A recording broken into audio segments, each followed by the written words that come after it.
In this week's videos, we'll be trying to make our bots more conversational. That will mean a couple of things. One, we want to be able to adjust what the bot says based on several answers that the human might give it.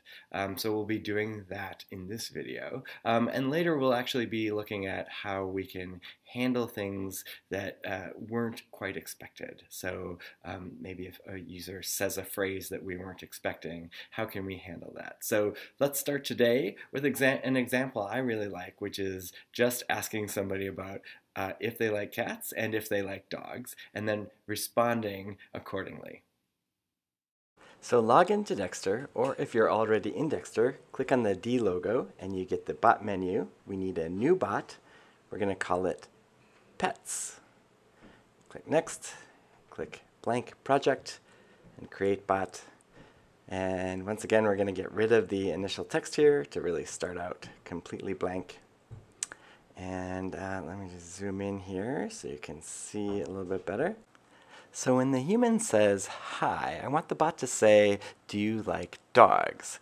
And then when the human says anything, I'm going to capture that. Remember, the star matches anything. And then can say, you said, and then in angle brackets, write out star, bounded by angle brackets. And that will match whatever the human says. So if I go down here and say, hi, it says, do you like dogs? I say, why? And it echoes back, you said, why? Because that's what the star is in that case. Okay, so bear with me here. This is a little unfortunate, but an asterisk in the first position doesn't mean catch-all. It means if, like an if-then statement. Okay, so if star, which is what the human says, equals y, then say dogs are great.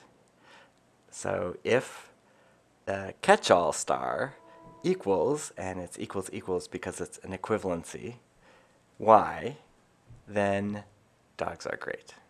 Okay, and we can do if the catch-all is no, then I don't either. And then over here, if I say hi, do you like dogs? Why? Dogs are great.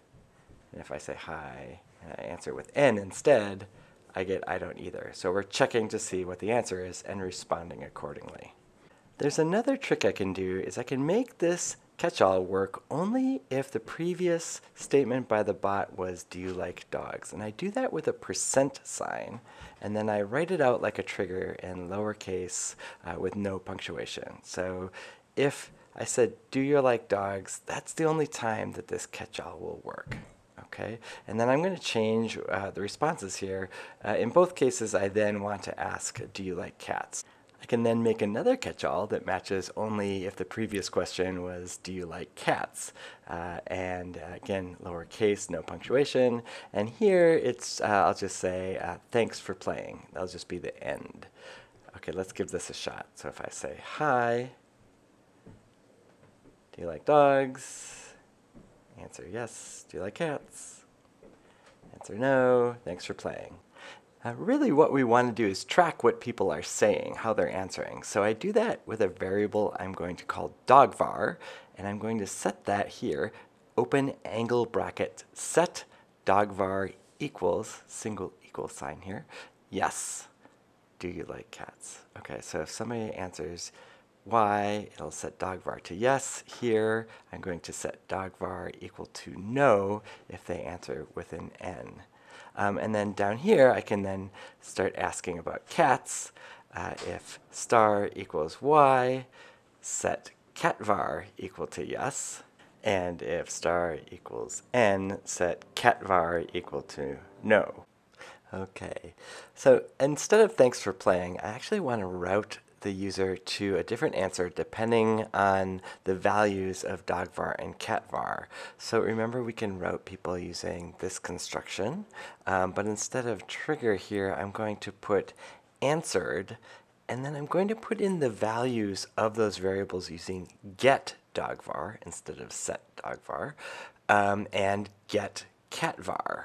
Again, we're using get to call the value of that variable into that spot.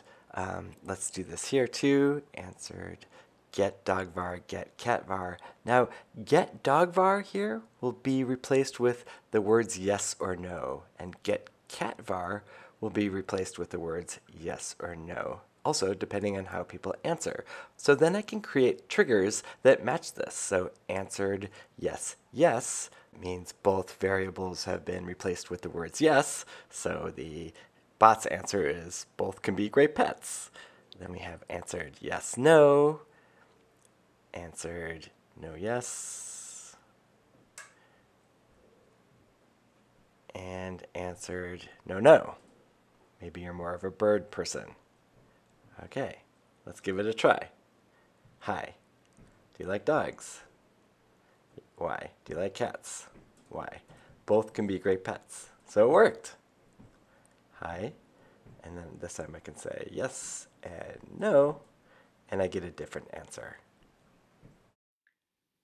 The dog-cat example is something that I really like because it's really easy to understand and it's something that we can apply to other interfaces, including SMS texting and even Alexa. So hang on to that code because we're going to be using it again.